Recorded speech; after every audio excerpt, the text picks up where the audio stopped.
दिल्ली के मुख्यमंत्री अरविंद केजरीवाल जी, दिल्ली की चुनी हुई सरकार के कैबिनेट और दिल्ली के चुने हुए विधायकों ने आज एलजी साहब से मिलने का समय मांगा।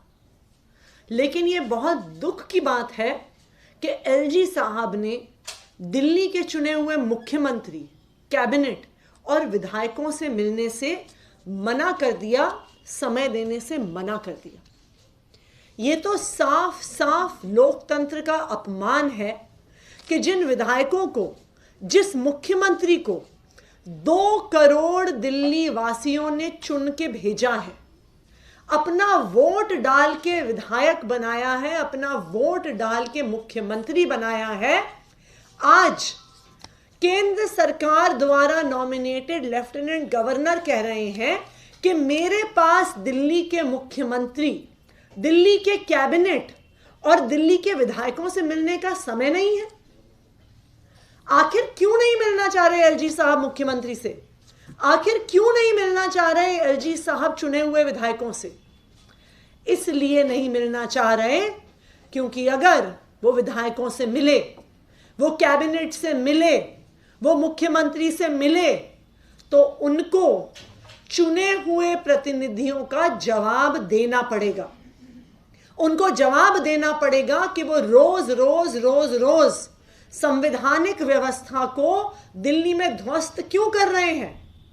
उनको जवाब देना पड़ेगा कि जो संविधान ने उन्हें जिम्मेदारियां दी हैं कि लैंड, लॉ एंड ऑर्डर और पुलिस की जिम्मेदारी जो एलजी साहब के पास है, अगर वो चुने हुए प्रतिनिधियों से मिलेंगे तो उनको दिल्ली की चरमराती हुई कानून व्यवस्था पे जवाब देना पड़ेगा।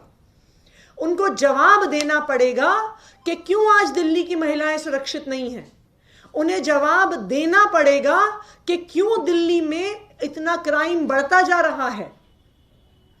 लेकिन एलजी साहब लोकतांत्रिक, संवैधानिक रूप से तो किसी का जवाब देना ही नहीं चाहते।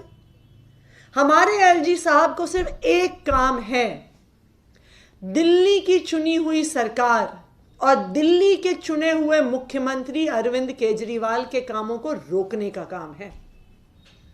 जबकि संवैधानिक पीठ, सुप्रीम कोर्ट की highest decision making body, constitution bench के आदेश में यह साफ साफ लिखा है कि लैंड, लॉ एंड ऑर्डर और पुलिस को छोड़कर एलजी साहब के पास कोई भी स्वतंत्र रूप से निर्णय लेने की पावर नहीं है, कि LG has no independent decision making power.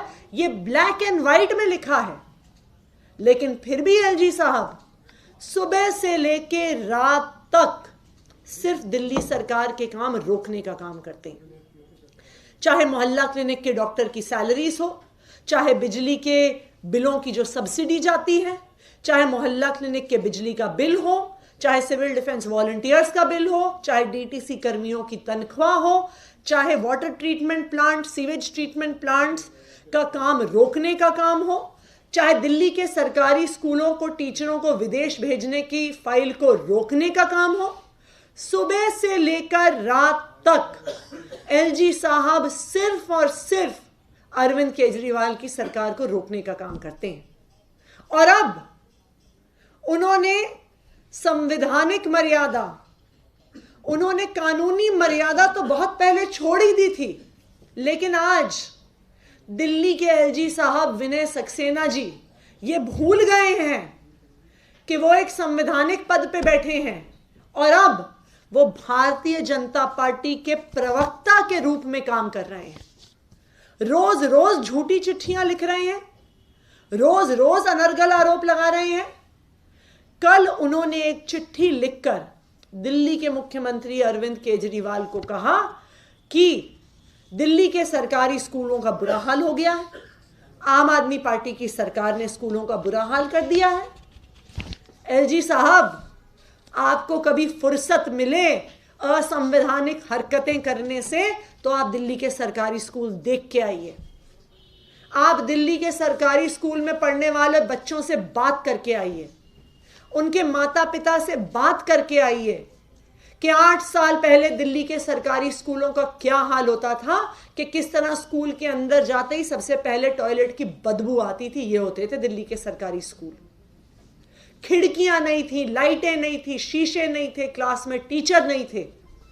और आज यही दिल्ली के सरकारी स्कूल दिल्ली के प्राइवेट स्कूलों को पीछे छोड़ रहे हैं। इन्हीं सरकारी स्कूलों के बच्चे IIT जा रहे हैं, JEE जा रहे हैं, मेडिकल का एग्जाम क्लियर कर रहे हैं। और आज उप मुख्यमंत्री की चिट्ठी ने LG साहब के झूठ का पर्दाफाश कर दिया है कि किस तरह से भाजपा के प्रवक्ता बनकर LG साहब रोज रोज अपनी चिट्ठियों में झूठे आंकड़े दे रहे हैं। हम देखते थे पहले, हम पिछले कई सालों से देखते आए हैं कि भारतीय जनता पार्टी के नेता प्रेस कॉन्फ्रेंस में, शाम की टीवी डिबेट पे बिल्कुल सीधे मुंह के साथ झूठ बोलते हैं, झूठे आंकड़े देते हैं, गलत तथ्य देते हैं। लेकिन अब LG साहब भी कर रहे हैं। LG साहब ने अपनी चिट्ठी में मुख्यमंत्री जी को लिखा कि दिल्ली के सरकारी स्कूलों में पढ़ने वाले बच्चों की संख्या केजरीवाल जी की सरकार आने के बाद घट गई है। मैं LG साहब को ये कहना चाहूंगी कि इतना झूठ तो मत बोलिए। जब 2015 में आम आदमी पार्टी की सरकार बनी थी, अरविंद केजरीवाल जी की सरकार बनी थी, तो दिल्ली के सरकारी स्कूलों में 14,66,000 14,67,000 बच्चे पढ़ते थे। और आज 8 साल के बाद दिल्ली के सरकारी स्कूलों में 18 लाख बच्चे पढ़ते हैं। मैं LG साहब से ये कहूंगी कि हमें पता है कि आपको दिल्ली के मुख्यमंत्री अरविंद केजरीवाल जी से नफरत है। हमें पता है कि आपको आम आदमी पार्टी से नफरत है। लेकिन अपनी नफरत को इतनी हदें मत पार करने दीजिए कि अब आपको दिल्ली के 18 लाख बच्चों से नफरत हो जाए, कि अब आपको दिल्ली के 60,000 शिक्षक जो दिन रात मेहनत कर रहे हैं उनसे नफरत हो जाए, कि आपको दिल्ली के 32,000 माता पिता जो अपने बच्चों को दिल्ली के सरकारी स्कूलों में भेजते हैं उनसे नफरत हो जाए, जो दिन रात की मेहनत करके अपने बच्चों को पढ़ा रहे हैं, एक अच्छा भविष्य दे रहे हैं, कि आपको उनसे नफरत हो जाए। मैं LG साहब को ये याद दिलाना चाहूंगी, मैं विनय सक्सेना जी को ये याद दिलाना चाहूंगी कि आप जब LG बने थे आपने संविधान की शपथ ली थी। आप ये मत भूल जाइए कि आप एक संवैधानिक पद पे बैठे हुए हैं। आप ये मत भूल जाइए कि संविधान की व्यवस्था, कानून की व्यवस्था को बनाए रखना आपकी जिम्मेदारी है। आप भारतीय जनता पार्टी के प्रवक्ता नहीं है विनय सक्सेना जी, आप दिल्ली के उपराज्यपाल हैं। एक संवैधानिक पद पे बैठे हैं तो संविधान की और अपने पद की गरिमा को बनाए रखें। धन्यवाद।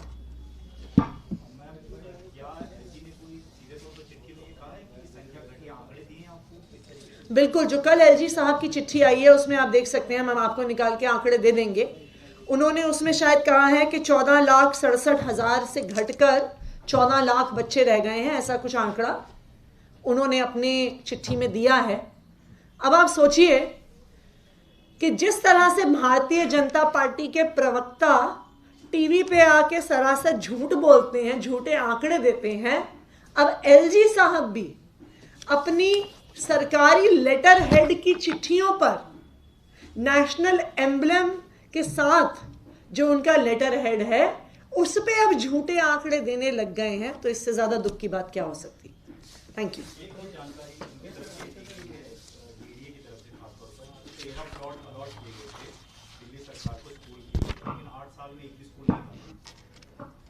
LG साहब से एक तो सबसे पहले कहिए कि वो बता दें कि कौन से 13 प्लॉट हैं। उनमें से 4 प्लॉट अभी हैंडओवर नहीं हुए। एक प्लॉट जो DDA ने हैंडओवर किया सीमापुरी में, उस पे पूरा भूमाफिया का कब्जा था। हमारे विधायक और पूर्व मंत्री राजेंद्र पाल गौतम जी ने पूरी मेहनत करके और ताकत लगा के उस कब्जे को खाली करवाया, जो डीडीए के समय में पूरी तरह कब्जा हुआ था। दूसरी बात, मैं एलजी साहब से यह पूछना चाहूंगी कि जब आप रोज रोज रोज रोज अफसरों पर सीबीआई इंक्वायरी की धमकी देते हैं, जो आपने दिल्ली के स्कूलों में क्लासरूम बने, उन क्लासरूम्स पर, जो शानदार क्लासरूम्स बने, विजिलेंस इंक्वायरी खोल दी, सीबीआई की इंक्वायरी खोल दी। अब आप मुझे बताइए कि कोई सरकारी अफसर कैसे हिम्मत करेगा कि वो नए स्कूल बनाना शुरू कर दे। तो एलजी साहब एक तरफ काम रोकते हैं, अफसरों को धमकाते हैं, काम नहीं होने देते, और दूसरी तरफ ये सवाल उठा रहे हैं कि भाई काम क्यों नहीं कर रहे हो। तो इसलिए मैं एलजी साहब को कहूंगी कि ये आप भारतीय जनता पार्टी के प्रवक्ता नहीं हैं, आप भारतीय जनता पार्टी के नेता नहीं हैं। अगर आपको राजनीति में आना है तो आइए चुनाव लड़िए, लेकिन जब तक संवैधानिक पद पर बैठे हैं, संविधान की गरिमा बनाकर रखिए।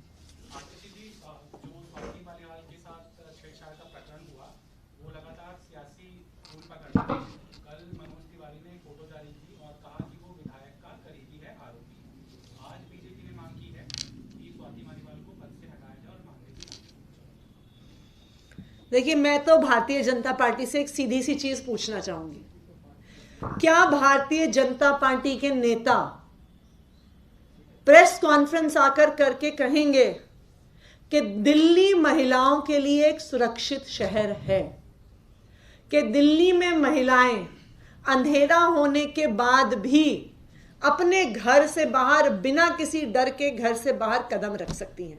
क्या है भारतीय जनता पार्टी में ये कहने की हिम्मत? लैंड, लॉ एंड ऑर्डर और पुलिस भारतीय जनता पार्टी शासित केंद्र सरकार की जिम्मेदारी है। दिल्ली में आज दिल्ली में कानून व्यवस्था चरमरा रही है, आज दिल्ली में महिला सुरक्षा नॉन एग्जिस्टेंट है।